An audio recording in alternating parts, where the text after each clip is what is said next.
Boa noite, começamos mais um Direito em Foco, hoje, quarta-feira, 25 de julho. Eu quero já de início agradecer a todos a audiência e falar que hoje nós vamos comentar um pouco sobre o direito desportivo, comentar um pouco sobre essa questão do álcool, que está tendo uma grande comoção aí nacional nessa parte, porque por conta da Copa do Mundo, se pode, se não pode. Vamos falar um pouco sobre origem histórica e sobre a legislação que está vigendo hoje, essa questão do direito desportivo. Como sempre aqui, eu sou o Dr. Getúlio e ao meu lado está o Dr. Evandro. Tudo bem essa semana, Dr. Evandro? Tudo bem. Eu vou passar as palavras iniciais para o Dr. Eisenhower. Boa noite, Dr. Eisenhower. Boa noite, Getúlio. Boa noite, componentes desse grupo de trabalho hoje aqui. Boa noite também aos telespectadores. Esse programa, como sempre falamos aqui, ele se destina à discussão dos problemas de caráter jurídico e também os que dizem respeito aos problemas sociais, aos de interesse da nossa sociedade, de modo geral. De modo que esperamos que ele possa ser útil a cada um de vocês e também esperamos que haja uma interação, haja uma participação da sociedade, entrando em contato com o nosso programa, apresentando críticas, sugestões e reclamações também. Esperamos que, ao final do programa, todos nós saiamos daqui sabendo alguma coisa mais do direito. Hoje nós temos, como entrevistados, o doutor Oswaldo Benjamin e o doutor Gildo Fabiano. Boa noite, sejam bem-vindos. Boa noite. Doutor Oswaldo Benjamin, o direito esportivo ele não é uma modalidade nova do direito, ele já tem alguma estrada aí, anos de aplicação, né? O que o senhor poderia nos falar sobre essa evolução do direito esportivo? Bom, boa noite aos colegas, boa noite aos telespectadores. Bom, esse é um tema, eu acho que bastante forte, bem atual, porque nós estamos passando por um processo agora que nós estamos no início de uma Olimpíada, que são as Olimpíadas de Londres, e nos preparando, existe hoje toda a comitiva, o COB está em Londres, já para organizar nossas Olimpíadas. E o elemento principal de todas essas Olimpíadas, do esporte, são os atletas, os esportistas que representam os seus países, e cada um deles se desenvolve de acordo com o que o país lhe proporciona. No nosso país, nós temos como foco hoje, que já não tanto como no passado, o futebol como a principal atividade esportiva do país. Apesar que hoje nós temos em vários outros segmentos, somos campeões mundiais do remo, nós fomos campeões com a Fabiana Beltrame, através do remo, em várias modalidades nós temos atletas que representam o país de forma brilhante, e, entretanto, fala-se muito da falta de apoio que o atleta tem aqui no Brasil, esportista profissional. E essa legislação, a legislação que rege essa questão, ela vem, o direito esportivo não é uma matéria isolada, ele é um conjunto de matérias que vem direito do trabalho, direito comercial, direito civil, o direito constitucional, que a cada situação ele é regido para que nós tenhamos um resultado objetivo. Então, hoje, quando se fala basicamente no Brasil da lei, do Código Brasileiro de Desporto, e fala da Lei Pelé, é o que nós mais conhecemos, que vieram com vários elementos que trouxeram uma garantia para o desportista profissional aqui no Brasil. A Lei Pelé ela foi saudada como uma evolução na legislação do esporte.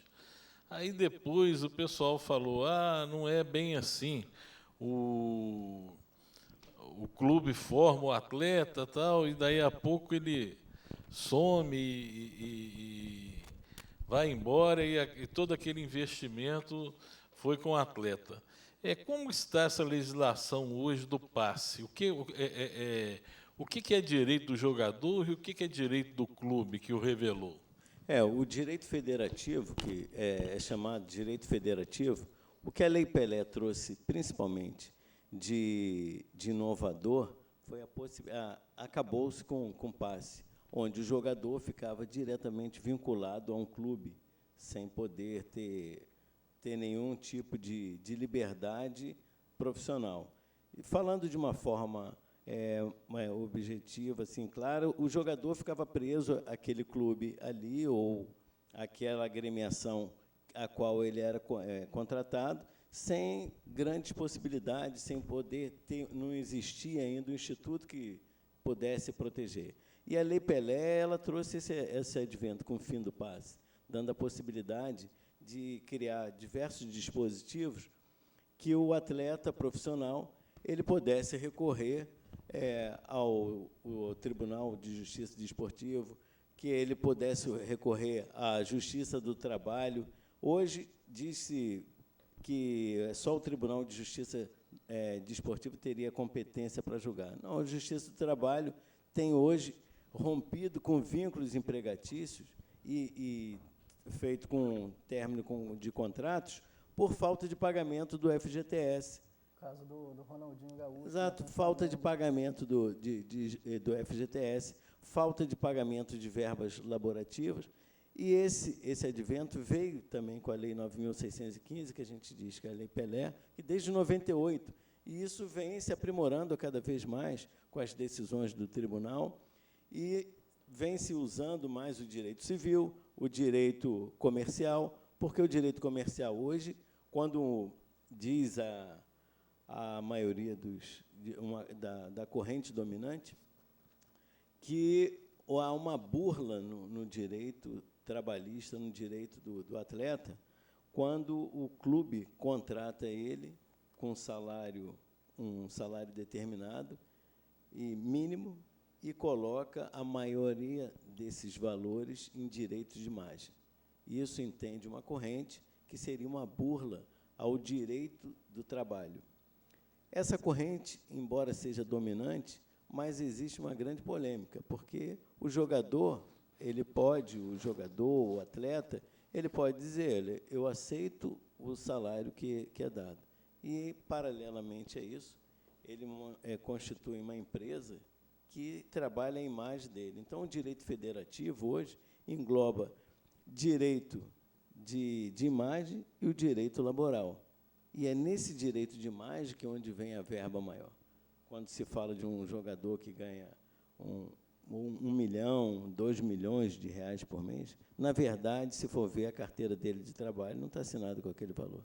Doutor Oswaldo, essa legislação brasileira que já está bem evoluída nessa questão, até dessa divisão, você acha que algum dia pode vir a incorporar essa questão, deve se evoluir nesse sentido, ou realmente deve se manter isso afastado? Porque hoje a gente vê que esse direito à imagem, muitas vezes, é uma condição essencial para que o jogador vá para aquele time, entendeu? Para a complementação do próprio salário. Porque o que a gente vê até na mídia se falar é isso. É quase como o salário dele está sendo pago pelos patrocinadores. É exatamente isso, porque a Lei Pelé ela trouxe a possibilidade de se fazer com que os clubes eles funcionassem como empresa, o que não deu muito certo aqui no Brasil. Para fazer uma comparação, clubes importantes no cenário mundial de futebol, como o Real Madrid. O Real Madrid é uma empresa, você paga 35 euros para visitar o Real Madrid. É uma empresa que funciona. Entra lá, tem filas e filas, ônibus de excursão. E nós temos aqui o clube de maior torcida do mundo, localizado num lugar privilegiadíssimo da Zona Sul e que não se cobra, não tem condição de sustento, vê-se que o clube tem dívida com jogadores, dívida com a Previdência, diversas dívidas com fornecedores, porque não é uma empresa. Quer dizer, o exercício, atividade econômica, empresarial mesmo, não é exercida como deveria ser exercida, até para que pudesse evitar essa possibilidade de um jogador ficar refém de uma empresa ou de outra para ter seus direitos. Há um subsídio do governo nesse sentido para não deixar o time vir à falência, ou eles têm, por estar nessa categoria de empresa, eles vão tocando, o que vier a acontecer, eles têm que responder?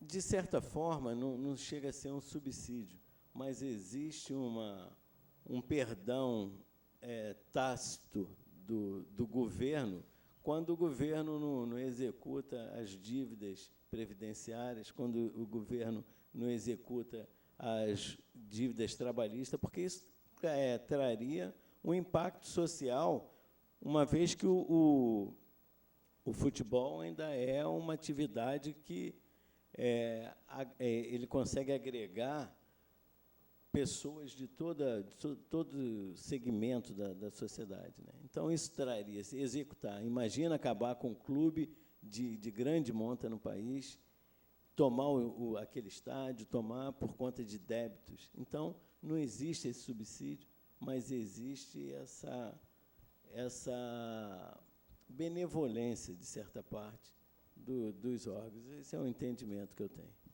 Queria dar boa noite aqui para o doutor Gildo, e em cima do que o doutor Oswaldo falou, doutor Gildo, da questão dos estádios. Hoje, se cogita muito que o que está sendo construído para as Olimpíadas, que o que está sendo construído para a Copa do Mundo, vão ser grandes monstros que não vão se sustentar. Vai ser quase como se construir aquilo somente para ser utilizado nas Olimpíadas. E o restante do tempo que perdurar, ele não teria dinheiro, não teria nenhuma função ali dentro da nossa economia que venha sustentar esses grandes estádios. Isso está correto? Há alguma coisa do governo nesse sentido? Boa noite, telespectadores da Jovem TV, boa noite, meus colegas, meu presidente, o convidado Oswaldo, uma satisfação. Eu entendendo, eu tenho acompanhado muito pouco a respeito dessa evolução de estádio, construções, preparações para essa prática de esporte que está para acontecer em 2012, 2013, 2014 no Brasil, e construções de estádios. Essa parte eu não tenho não estou muito atento a essas coisas, não. Até porque questões políticas vêm atrapalhando esse desenvolvimento de modo geral. Doutor Oswaldo, dentro dessa linha que foi perguntada, né, ao doutor Gildo, esses estádios, né, a gente está sabendo lá que o estádio, por exemplo, o Taquerão, a Arena do Corinthians, né, como eles gostam de falar lá em São Paulo, está havendo subsídios, né, para a construção. A parte de impostos ela está sendo toda mitigada para a construção desse estádio. É viável deixar de se investir, por exemplo, em hospitais, escolas, para estar gastando esse dinheirão com a Copa e para uma coisa que só vai acontecer naquele ano e depois não vai existir mais? Bom, eu acredito, fala-se muito dessa questão, inclusive que pelo ex-presidente ser corintiano, esse benefício foi dado ao Corinthians. Então, existem várias polêmicas com relação a isso. Mas o que eu entendo que essas obras, esse estádio, como nós tivemos um esboço desse trabalho, quando foi feito, que teve uma crítica muito grande, mas quando foi feito a Passarela do Samba. A Passarela do Samba, que criticavam-se muito, que a Passarela do Samba para fazer carnaval uma vez por ano. mas ali existe toda uma estrutura que é o que se espera que aconteça com esses estádios. Não seja só, e sim ter essa visão como empresa. Conforme, voltando a esses estádios, como o Santiago Bernabéu, lá em Madrid, existe um shopping, existe empresa, funciona, tem um funcionamento autossustentável ali, que gera empregos, gera trabalho social. A nossa visão não pode ser uma visão restrita à questão só do futebol, mas o que aquilo ali pode se transformar. E procurar, nós temos os políticos também, que isso depende de uma vontade política, ter ações que agreguem resultados sociais, e não que disperse, porque senão vai falar, entra outro para dizer o seguinte, olha, um estádio poderia botar no hospital, assim, por que não ter centros de atendimento, como médico de família, ambulatórios, dentro desses estádios, porque eles têm uma estrutura fabulosa, tudo moderno, e você pode desenvolver nesses prédios atividades que vão em benefício da população como toda. Então, não é só focar para aquilo ali ser um local de futebol e briga de torcedores. Ao contrário, né, do que está acontecendo hoje lá no Taquerão, né, o sambódromo ele foi utilizado, inclusive, como sala de aula. Né, aquilo ali foi, no projeto do Brizola, era esse. Existiria o evento do Carnaval, aconteceria ali naquele local, mas o restante do ano ele estava sendo aproveitado. Doutor Eisenhower, o senhor concorda com essa posição de que esses investimentos que estão sendo gastos aí, esbanjados, né, para a Copa, para as Olimpíadas, eles não seriam mais bem aplicados em hospitais, escolas, aquilo que a população, que o povão realmente precisa? Eu penso que deviam ser, que tem que haver aplicação, sim, o investimento na saúde pública, modo geral, tem que acontecer. Existem dotações orçamentárias, existem anotações de verba para cada um sentido desse, né?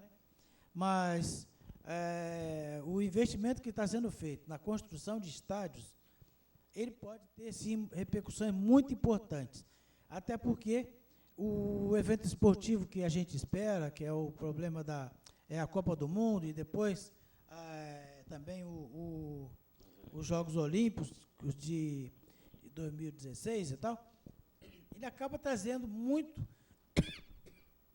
recursos,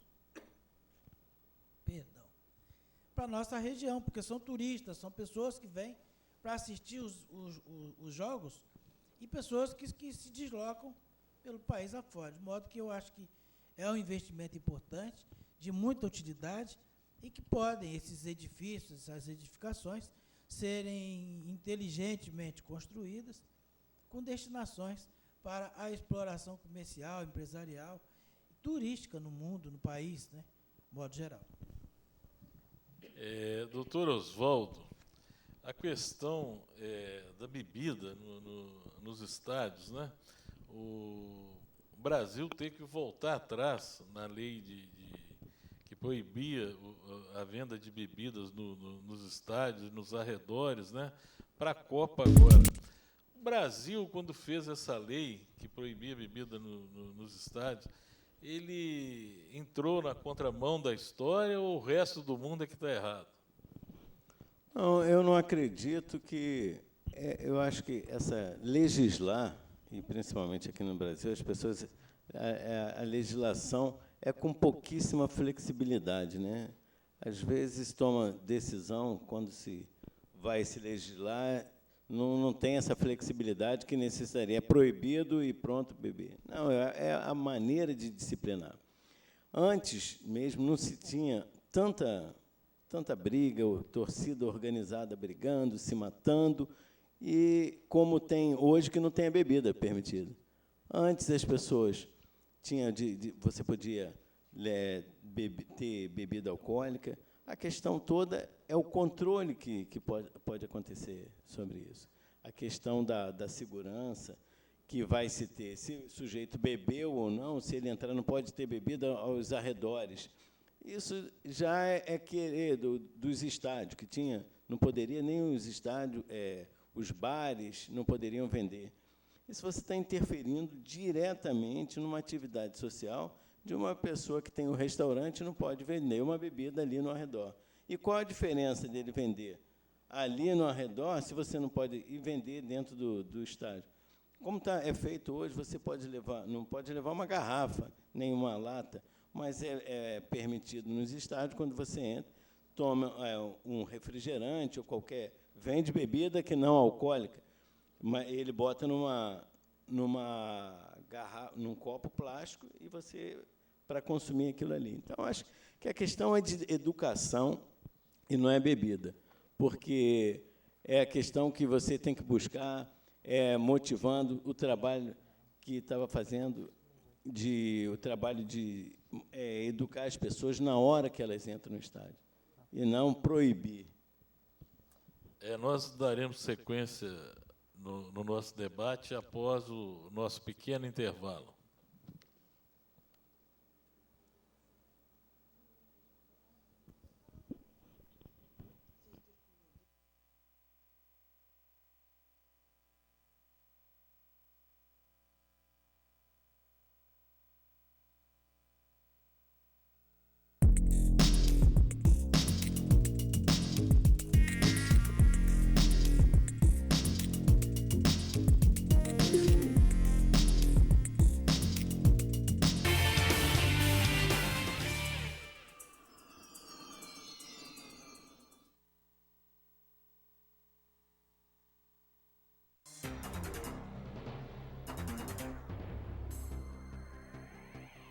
O combate ao mosquito transmissor da dengue evita a epidemia e reconhecer os seus sintomas te ajuda à busca de auxílio médico. Em caso de suspeita de dengue, beba muita água e procure rapidamente o serviço de saúde. Dengue, fique de olho. Oncosol, Centro de Tratamento de Câncer.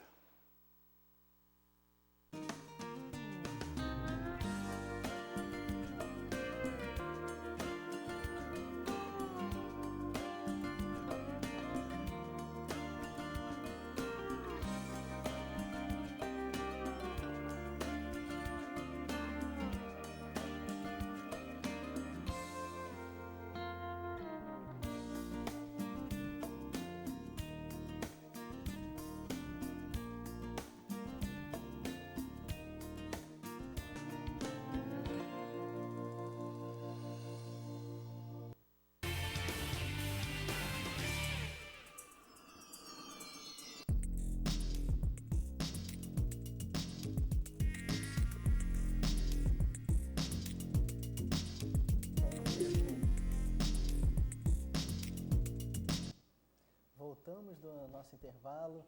Eu queria lembrar a todos, né, que caso você tenha alguma dúvida, caso você queira mandar alguma sugestão, entendeu? E você queira entrar em contato, você pode mandar um e-mail para o direito-em-foco@hotmail.com. Como sempre, o doutor Evandro me lembra, não é underline, é traço. Quem botar underline não vai vir o e-mail. Caso você queira entrar em contato por telefone, é só você ligar para o 2643-0026, o ramal é o 27. Lá você pede para falar com a Kelly, você vai ser muito bem atendido. Eu também gostaria de deixar aqui para vocês alguns eventos que vão acontecer durante a semana. Na quinta-feira, dia 26, às 18 horas, a gente vai ter a reunião da ECOAR, que é a da CIA, a ZAERL e a OAB, no diretório da subseção. E também a gente vai ter, no dia 27 desse mês ainda, às 17h30, as palestras A Vez e a Voz do Dependente Químico, da Comissão de Políticas sobre Drogas, da OAB-RJ. No local é o plenário Evandro Lins em Silva, Avenida Marechal Câmara, número 450, quarto andar. E eu queria aqui passar agora um pouco a palavra para o Dr. Gildo, e queria saber um pouco mais dessa questão das bebidas nos estádios. Realmente é acertada essa mudança somente para a Copa do Mundo ou pode vir posteriormente a haver uma liberação da bebida nos estádios? Meu caro Getúlio, eu acho que essa medida vai ser de um modo geral. Como disse o nosso colega Oswaldo, a fim de educar o torcedor, porque realmente ele pode se exceder e trazer perigo ao colega que está ali assistindo e tal, qual era o uso da garrafa. Como a gente via lá no Maracanã, eu frequentei muito o Maracanã, e possibilidades de o cara pegar uma garrafa, os torcedores diferentes, e agredir o outro até chegar à realidade da morte. Então, eu acho que essa medida da lei realmente é para educar o torcedor. Essa é a minha impressão. Doutor Gildo, hoje o que a gente menos vê, né, nos estádios, eu me lembro, quando eu era criança, eu acompanhava meu pai, meus tios, né, ao estádio, iam crianças, iam esposas, família, né? Hoje, mesmo com essa lei, né, de proibição das bebidas, as famílias debandaram dos estádios, né, justamente por causa dessa violência. A questão hoje da violência nos estádios, ela não está muito mais ligado a essas torcidas organizadas, né, que são subsidiadas pelos clubes, elas recebem ingresso de graça para acompanhar os clubes. É um bando de desocupado que sai aí pelo Brasil afora, onde o time está jogando, está acompanhando. O senhor não acha que essas torcidas organizadas, elas são muito mais maléficas ao espetáculo, ao futebol, do que a própria bebida? Eu concordo com você, doutor Evandro, porque realmente isso aí eu acho que depois que passou... Depois que os clubes passaram a patrocinadores, ele foi perdendo muito a capacidade até de pagar, fazer o sustento dos próprios jogadores, porque os jogadores não pertencem ao clube. Disse o Parreira, quando saiu do Fluminense. O Fluminense não tem time, quem tem time são os patrocinadores. Então, você bota quem quer. Então, realmente, para poder fazer torcida, eles não têm... Perdeu muito, o clube não tem aquela renda própria. Os torcedores não pagam mais, ao contrário, eles estão pagando ao torcedor para acompanhar o time em determinados lugares para fazer aquela pressão que a torcida ganha jogo. Realmente, isso aí se aproveita. Os desocupados, etc., e faz aquelas arruaças que a gente vê aí, até casos fatais de morte, etc. Eu acho realmente que isso devia ser tomar uma medida mais drástica a respeito disso aí, os próprios clubes, né? Porque eles estão sustentando os desocupados. Eu vi essa final da Libertadores, né, o time do Corinthians contra o Boca Juniors, né? O Corinthians pagou a viagem para Buenos Aires e o ingresso para o torcedor assistir a partida lá. Quer dizer, nos estádios europeus, quem vai ao estádio é o rico. O pobre assiste pela televisão. O rico paga, é caro você assistir um espetáculo desportivo na Europa. Aqui não, aqui fica o estádio lotado de arruaceiros, de marginais, pessoas que vão armadas, acaba a partida ou antes da partida, promovem brigas, às vezes marcadas pela internet, né? Com isso, o pai fica desencorajado. Às vezes o filho quer até ir com o pai. Pai, quero botar a camisa do meu time e ir no estádio. Não, meu filho, você não vai não, porque se a gente depara aí com uma torcida adversária, está correndo risco de morte, né? É verdade. Antigamente, como a gente frequentava, tinha geral, arquibancada, tinha cadeira numerada, cadeira sem número. Então, de acordo com a possibilidade, você escolhia o local que você queria ficar, mas você pagava. O Geraldino, ele pagava. Hoje ele não paga, porque ele recebe ingresso dos clubes, para poder fazer pressão. para dizer que tem a maior torcida, etc., e torcida organizada, a ponto de exigir do clube mudanças na administração,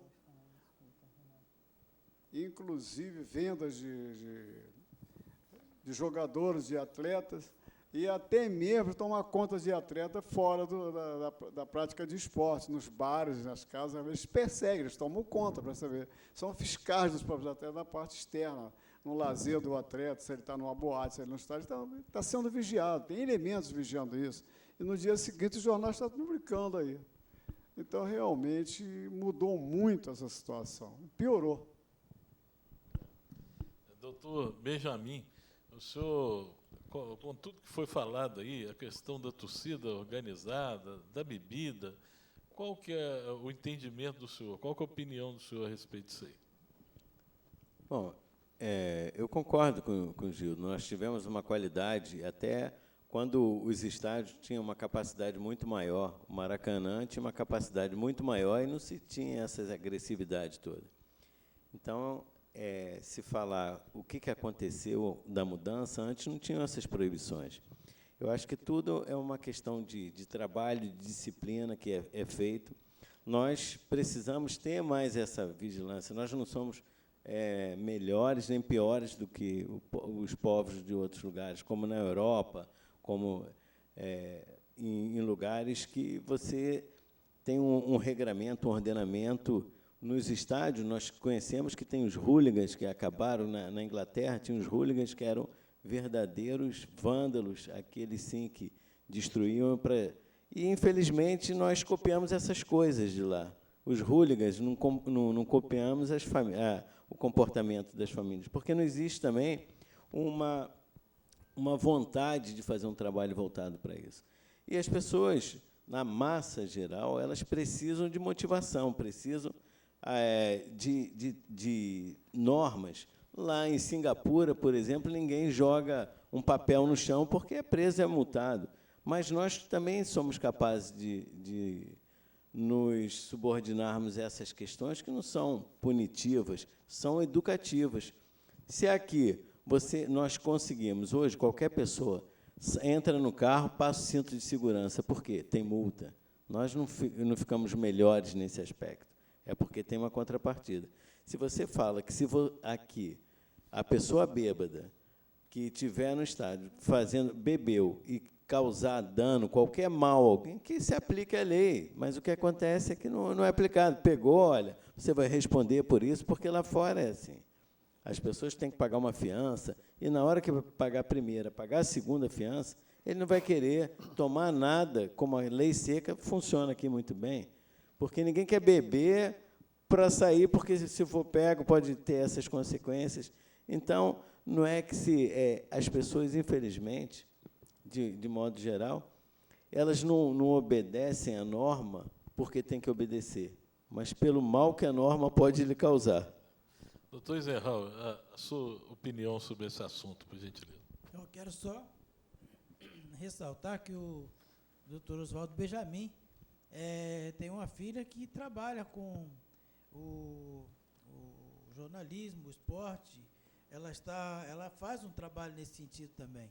E o programa Direito em Foco, ele é destinado à OAB, aos advogados e também aos familiares dos advogados que fazem parte dessa nossa grande família. Queria que você falasse alguma coisa sobre essa sua filha, a experiência, a alegria que você tem de ver uma filha correndo o mundo, exercendo um trabalho, quer dizer, uma emancipação familiar, né? Eu tenho bastante orgulho nesse aspecto, até porque, quando eu pensei, minha filha vai ser advogada e ela quis ser jornalista, eu já achei estranho. Mas, quando eu vejo o trabalho e a relação que ela faz com tamanha felicidade, com orgulho, isso me motivou, até ela me trouxe para um campo que eu desconhecia, via como um praticante das modalidades esportivas. Eu gosto de esporte, de modo geral. E, quando ela foi para o jornalismo, o jornalismo esportivo, ela entrou de cabeça nisso e começou a me trazer as questões que acontecem por dentro dos bastidores, Gildo. Então, a gente começa a ver, pô, mas isso pode, pai? Isso... E aí eu não ter resposta. E eu comecei a estudar, então ela foi uma grande, e é uma grande motivadora para que eu possa saber como é que funciona isso, direito de imagem, o que o atleta pode. Ela trabalha com vários atletas campeões que vão trazer, com certeza, de Londres, medalha para o Brasil, que a Fabiana Beltrame, César Cielo, Joana Maranhão. Ela trabalha com esse grupo, e agora e também com o grupo da seleção de futebol. Ela está agora lá em Londres, a gente está se falando por Skype toda hora, com a cobertura que ela está dando, para ver como é que funciona. É um agente também de colaboração, porque ela vai trazer hoje um know-how de como funciona uma Olimpíada lá, e nós vamos fazer uma Olimpíada aqui. Então, isso me enche de orgulho com isso, e trazer também para essa garotada, uma menina que estudou aqui em Cabo Frio. Nós moramos em Búzios, ela foi criada em Búzios, estudou em Cabo Frio, e hoje é a terceira viagem internacional que ela faz com esporte. Libertadores de América, competições internacionais na Alemanha, competições agora em Londres. Isso é muito bom para mim, é gratificante, e é o que eu digo, se a gente puder consertar e ter a prata da casa aqui, tem muito valor. É uma maneira que... Já pensou? Ela talvez não fosse tão feliz se eu tivesse... quisesse que ela fosse uma advogada. Ela está exercendo um papel muito importante também. Com certeza é motivo de orgulho. Parabéns aí, né, pela filhota aí, né? Obrigado. Doutor Getúlio, nós ainda temos alguns eventos acontecendo aí durante a semana, né? Nós temos muitos eventos, doutor Evandro. Nós temos a OAB Expo no dia 1º, 2º e 3º de agosto. Aí é no 4º andar do prédio da OAB no Rio, entendeu? OAB RJ.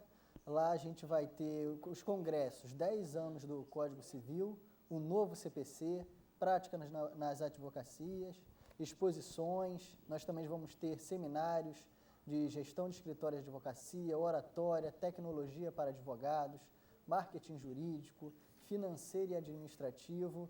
Eu queria fazer até uma correção no endereço anterior, que a vez e a voz do dependente químico fica lá no plenário Evandro Lins Silva, Avenida Marechal Câmara, número 150, 4º andar, também na sede lá no Rio de Janeiro. E lembrar a todos da campanha do agasalho, que termina dia 30 agora, para todos vocês doarem agasalhos para as pessoas mais necessitadas. A gente tem os pontos de arrecadação nos fóruns, na sede da subseção. E, doutora Eisenhower, é uma campanha muito importante, né? E as pessoas estão precisando nesse inverno. Você poderia falar um pouco dessa importância e até do trabalho da OAB nessa parte social?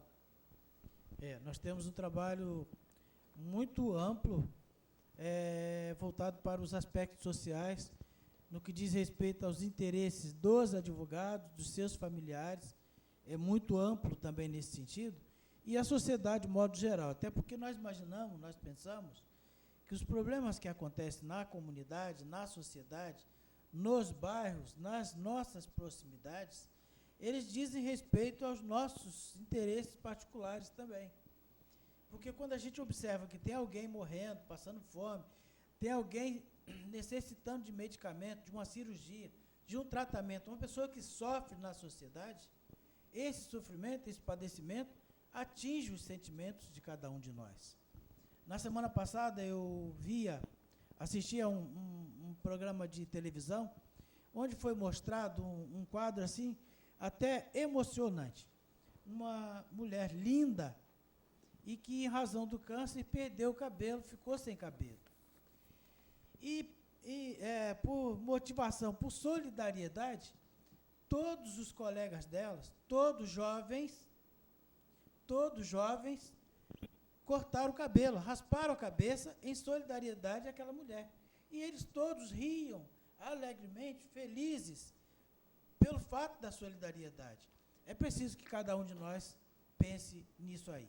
De maneira que nós estamos com essa campanha do agasalho, que foi uma sugestão do doutor Reginaldo Ferreira, e é ele, o doutor Gildo, que é o tesoureiro da subseção, que organizam esse trabalho aí. É preciso que cada um de nós faça alguma coisa. Uma camisa, uma calça, uma roupa, um cobertor usado, alguma coisa que possa ser usado pelo outro, pode ser útil para muita gente que tem essa necessidade aí. E a nossa região foi assolada recentemente por uma precipitação de granizo e que deixou pessoas sem teto, sem roupas e outras coisas mais. É preciso, sim, que cada um de nós faça alguma coisa por isso. Até segunda-feira que vem. Faça isso, leve aí lá na sala da OAB, ou numa igreja, ou num clube, algum lugar que tenha alguém que pensa no outro. E como nós sempre dizemos, é preciso que cada um de nós abra o peito e mostre o Cristo que nós dizemos que temos aí guardado. Nós somos cristãos, temos que seguir os bons exemplos que o Cristo deixou na terra quando ele passou por aqui. Ele não precisava de paletó, não precisava dessa televisão, não precisava de trio elétrico, não precisava de barulho, sentava no chão e conversava e resolvia os problemas das pessoas mais pobres da sociedade. Doutora Eisenhower, nós tivemos inclusive novidades, né, essa semana sobre o caso da utilização das carteiras do profissional que estava atuando aí fraudulentamente como advogado.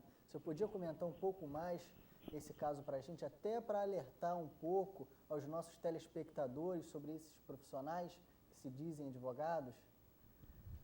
Temos inclusive agora na Delegacia de Polícia de Cabo Frio um grupo de advogados acompanhando lá um cidadão que estava, imagine, na sala da OAB no fórum.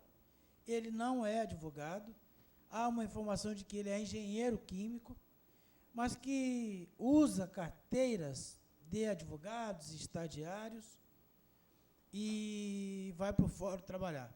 Ele estava lá, inclusive, distribuindo, parece, um mandado de segurança com assinaturas de advogados que, por acaso, estavam ali também, e que disseram que não foram eles que assinaram aqueles documentos.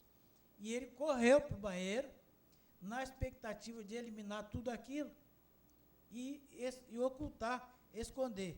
Por azar da sorte, ou sorte do azar, ele acabou com uma cópia e ficou por ali. Estão todos lá na Delegacia de Polícia. E há uma coisa interessante que observe, que há uns 3 anos atrás, nós remetemos ofício aos juízes e cartórios, solicitando que identificasse os advogados, que fizesse a identificação dos advogados que comparecem às audiências e aos cartórios para prática de atos processuais. E houve uma reação de alguns juízes aí, de alguns servidores, a entender que era um problema da OAB, que a OAB que tinha essa responsabilidade. E eu fiquei questionando. Imagine, uma audiência, uma sentença prolatada com a presença de alguém que não fosse um advogado. Nulidade. A OAB que é responsável por isso? Quem tem o dever de vigilância do processo não é só a OAB. Então, nós estamos empenhados. Segunda-feira nós fomos ao Rio, com 2 advogados para reconhecimento de pessoas, e ficamos ali umas 3 horas dentro de uma delegacia, a primeira delegacia de polícia do Rio de Janeiro. Imagina, fomos porque é o dever da OAB. Se alguém me contratar para ir a uma delegacia de polícia, por mais próximo que seja, para trabalhar, eu não vou lá por dinheiro algum. Eu não tenho nada para fazer na delegacia de polícia. Mas, em razão dos interesses da advocacia, fomos para o Rio de Janeiro, uma viagem cansativa, exaustiva, foram mais de 2 horas só para atravessar a ponte e umas 3 horas dentro da delegacia de polícia. De modo que é um dever, sim, de todos os advogados, e, lamentavelmente, naquela época, teve um juiz que encaminhava os advogados para a OAB para reclamar que eu estava pedindo para identificar. E os meus colegas, alguns deles, imaginavam que a carteira de advogado é para enfeitar o bolso, ou sei lá o que é para fazer aquilo. Carteira de identidade, cartão de identificação, é para identificação. Um alerta, né, para os nossos colegas, né, doutor Eisenhower, não se sentirem melindrados quando forem instados a se identificar, né?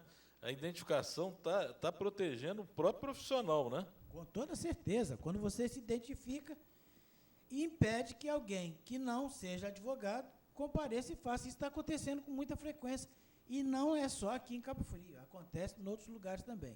É um dever nosso de zelar pela nossa profissão, pelo nosso ambiente de trabalho, e mais que isso, pelo interesse do cidadão que precisa do advogado para comparecer aos cartórios e prática de processo civil, qualquer processo. E uma coisa interessante que é preciso observar, existe um esforço muito grande para tornar o advogado dispensável, para afastar o advogado do trabalho. Então, quer dizer, temos nós, sim, que lutar pelo nosso ambiente de trabalho. Estamos chegando ao final do nosso programa e eu queria pedir aos nossos convidados as suas considerações finais, começando pelo Dr. Gildo. Dr. Gildo, você poderia falar suas considerações finais para os nossos telespectadores? Antes do rito final desse programa, eu gostaria de fazer uma perguntinha rapidinho ao Oswaldo. Ele falou do direito do trabalho em relação ao jogador. Um jogador que é lesado em campo, pode ser inutilizado para a prática esportiva, ele tem alguma indenização? Bom, no contrato de trabalho, inclusive o direito previdenciário, ele já é uma maneira que ele tem de assegurar a continuidade da atividade ou cobrir. Agora, quando ele é agredido de forma dolosa, de uma maneira violenta, como em alguns casos acontece, e isso pode torná-lo até incapaz para o exercício da atividade, eu não vejo nenhum impedimento legal que esse sujeito que é vítima dessa agressão dolosa, intencional, ele acione judicialmente aquele causador do fato, e, inclusive, civil e criminalmente, buscando uma indenização e uma aplicação da lei. O clube também ele responde, a meu ver, solidariamente, porque nas questões civis e subsidiariamente, na questão penal e subsidiariamente na questão civil. Eu quero aqui deixar o nosso boa noite, pretendendo voltar novamente aqui com Oswaldo ou outros entendidos no esporte, que a matéria é muito alvissareira e gostosa. Boa noite a todos os telespectadores. Até a próxima. Obrigado, doutor Gildo. Doutor Oswaldo, as suas considerações, por gentileza. Bom, agradecer a oportunidade de trazer aqui alguns conhecimentos que eu venho adquirindo e poder dividir, compartilhar e receber também aqui dos colegas, pessoas do Dr. Eisenhower, do Gildo Fabiano, que, além de advogado, meu colega esportivo, fomos viciados nas peladas do Tamoio juntos, e agradecer essa oportunidade e me colocar ao dispor para, de alguma forma, contribuir, porque, com isso, faz com que também me motive a aprender mais para ver colaborar com esse trabalho muito bonito que vocês. Agradecemos a presença, doutor Oswaldo. Doutor Eisenhower, as suas considerações finais. Apenas para agradecer a todas as pessoas que tiveram a paciência de nos assistir até agora, se é que tiveram essa paciência. Né? Eu queria agradecer a todos os telespectadores a audiência e desejar a todos uma boa noite e excelente final de semana. Nos vemos na semana que vem, na quarta-feira, das 19 às 20 horas. Boa noite. Boa noite.